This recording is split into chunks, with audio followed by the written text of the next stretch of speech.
गजेंद्र मोक्ष, जहां पर सबको कथा पता है, गजेंद्र का पैर ग्राह ने पकड़ लिया। गजेंद्र ने थोड़ी देर तो सोचा कि जब इसको पता चलेगा ना कि मैं कौन हूं तो हाथ जोड़े फिरेगा, अरे मैं त्रिकूट पर्वत का राजा गजेंद्र, इसने मेरा पांव पकड़ लिया, जल का जीव, कोई बात नहीं, थोड़ी देर पकड़ के रहने दो। लेकिन थोड़ी देर की जगह वो और ज्यादा बलशाली होता चला गया। 3 दिन हो गए और गजेंद्र बाहर नहीं आ पाए। पत्नी चली गई, बच्चे सब छोड़ छोड़ करके चले गए।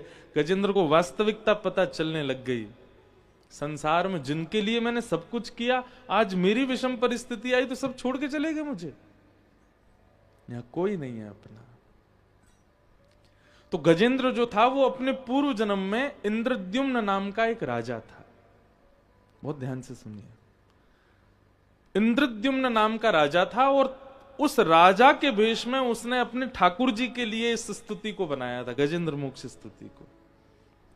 लेकिन उनसे एक अपराध बना जिसके कारण उनको पुनर्जन्म में गजेंद्र एक जानवर बनना पड़ा। वो अपराध क्या था? अपने ठाकुर जी की सेवा कर रहे थे, तभी किसी संत का आगमन हुआ। तो संत जैसे ही आए तो इनको पता चल गया था कि मेरे घर पर एक संत आए हैं, लेकिन इन्होंने फिर भी क्या किया, उनकी तरफ देख करके एक बार भी ऐसे नहीं कहा कि महाराज जी विराजो, मैं सेवा कर रहा हूं, बल्कि देख करके मन में विचार किया अब इनको प्रणाम और करना पड़ जाएगा। तो ऐसा नजरअंदाज करके सेवा ही करने लगे, मानो उनको ऐसा लगे कि मैंने देखा ही नहीं है।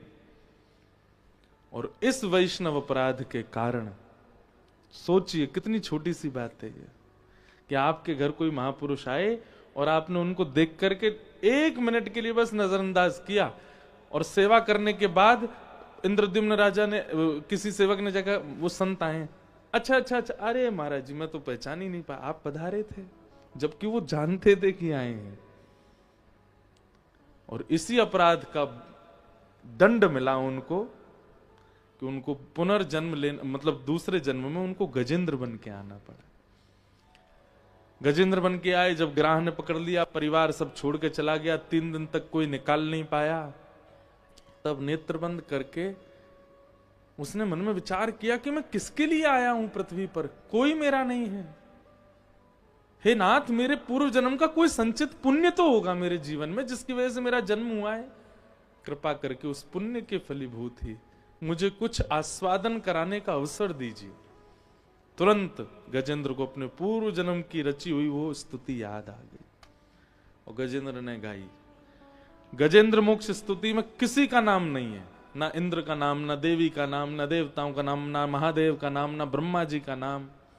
बस गजेंद्र गाता जा रहा है। आकाश में सारे देवता खड़े हैं और सब अपने अपने वाहन लेके खड़े हैं। बोले गजेंद्र तू एक बार बोल तो सही, हमारा नाम हम अभी भी आते हैं।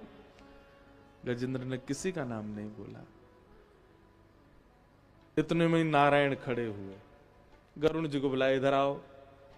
लक्ष्मी जी फिर बोली, आप क्यों जा रहे हो, आपका नाम लिया उसने?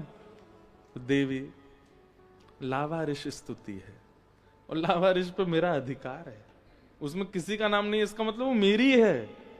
आइए गरुण जी पधारिए। गरुण पर बैठे और तुरंत जैसे ही गए हैं गजेंद्र की रक्षा करने के लिए, पूरी स्तुति में गजेंद्र ने नाम नहीं बोला।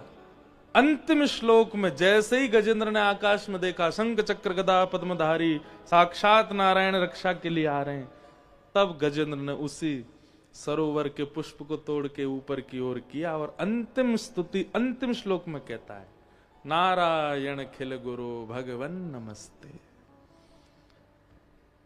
ऐसे हैं हमारे ठाकुर जी, अमानी, मान रहित,